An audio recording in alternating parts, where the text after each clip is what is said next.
This is our Git part 3 video. My Git part 1 and part 2 videos are a prerequisite for this video. Or if you're already familiar with Git working directory, staging area, and the command git add, git commit, and so on, you should be able to understand this video very clearly. If not, I suggest you start with my video part 1 to clearly understand this video. So git command is mostly for a programmer, coder, or test engineer, or I should say anyone who like to write code or like a developer. And if you are a test engineer like me, this might be still useful because you may need to write a script to automate some of the manual test cases. And this class is not about coding, but it's about how you can store or commit the work in progress. In other words, the code or the file, especially when you work as a group, this is going to be very handy. Basically, in software developing, it's important to track the change you're making and, in the source code, right? So Git is designed for coordinating work among programmers, and it helps you to avoid overwriting. And also, Git can be used in almost every programming language, C, Java, Python, Selenium, and everything. This being said, let's continue our class on Git. As you know, so far we have covered add and commit command, and now we'll be looking for more command, Git command, very, most commonly used, and that would be pull, push, clone, and fetch. Git fetch, push, clone, pull, and fetch. Pull and fetch is similar, so I'm going to put them aside and let's start with push. It's the same diagram. I just added one more user to the table. So let's say we have user 2 created 3 files. Okay, so I'm gonna just put the files in here to make it simple and easy. So the push command, basically the git push command, is used to upload local repo content to a remote repository. Okay, so push command is actually can be used to push these files to the remote. This is the remote repo, this is the cloud, right? So when you use git push F1 to this location, what we do is basically we're putting the file to the cloud. So that is push, as simple as that. Okay, so what about clone? Clone is actually copying the remote server repo to your local machine. So let's say let's say that we're done with the push. So let's say that our remote hub has this file, F1, F2, and F3 files.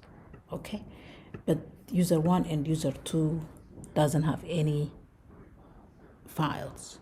Okay, they don't have any file in the local repo. Okay, what can we do to get those files from the cloud to the local machine? So that's when we use clone. As simple as that. Okay, so when we use clone is I think the best way I can explain clone is just like downloading something from the website, okay, or from the cloud. So it's copying the remote server repo to your local machine. So you might say, what about pull? Because it looks like push and then pull looks like clone is doing what pull's supposed to be doing, right? it sounds like it at least. So pull is also the same, but pull, get new change, other have added to your local machine. So this is different than clone. Clone is generally used to get remote repo copy. Okay, so we'll talk about, I don't want to confuse you. We're going to talk more about pull later on in a few seconds, but let's finish with clone. So when we use the clone command, git clone file, this from repo will be downloaded to the local machine. So this is what clone does. Okay. All right. So good. So now let's talk about pull and fetch. That's a little bit not confusing, but a little bit complicated. So let's assume that in the cloud we have one file. Okay, let's assume that here we have shall I use this? Okay, I'm sorry guys. Yeah, let's assume we have actually let's assume we have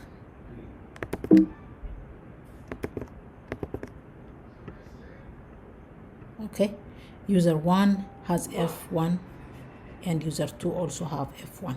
Okay, and then now user 1 has 3 files. Okay, and then user 1 wanted to push to the repo.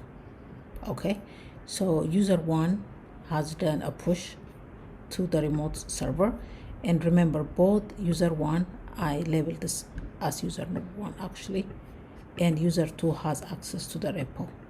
Okay, so let's say user 1 push the file to the repo.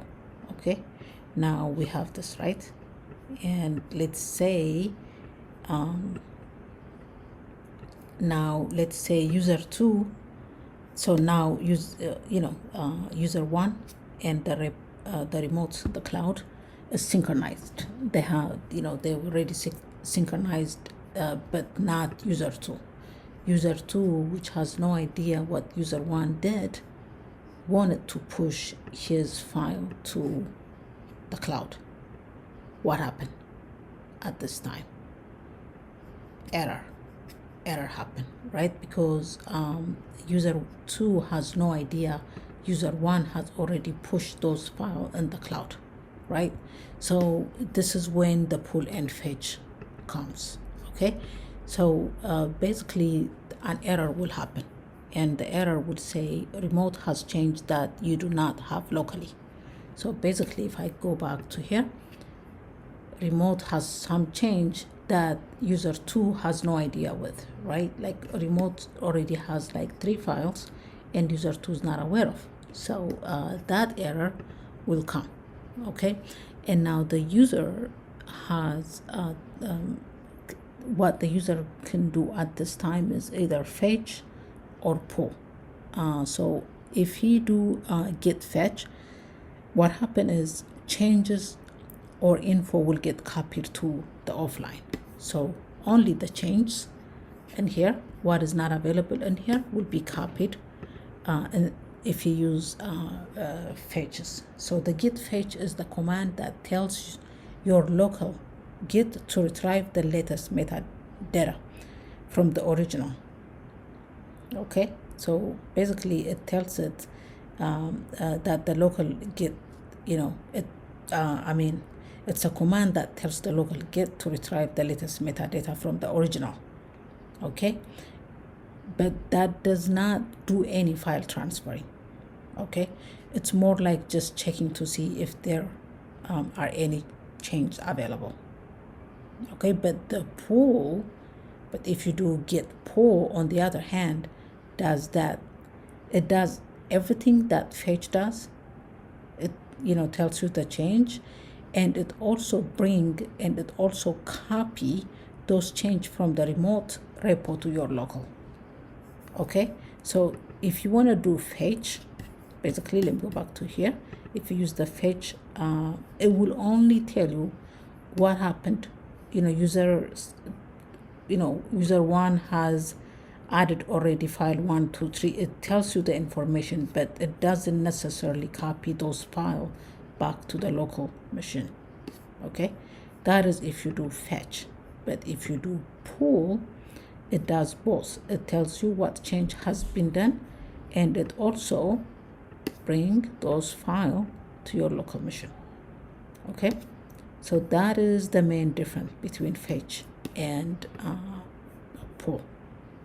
Pull, like fetch, gets all the change from the remote repo and copies them to the local repo.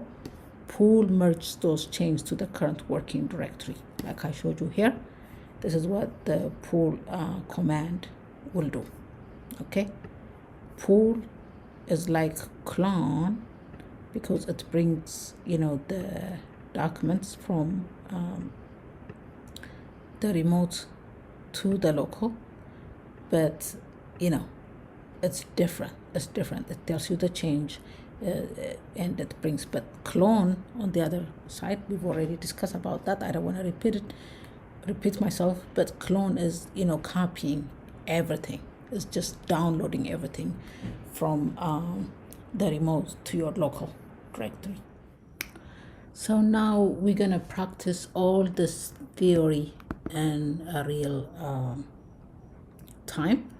We can go to the terminal to do that, but before we do that, actually we have to create a GitHub. We have not created a GitHub cloud yet, so go to part 4 Git video to see how we can create a cloud and how we can practice the pull, push, clone, and fetch in real time. All right, already, thank you.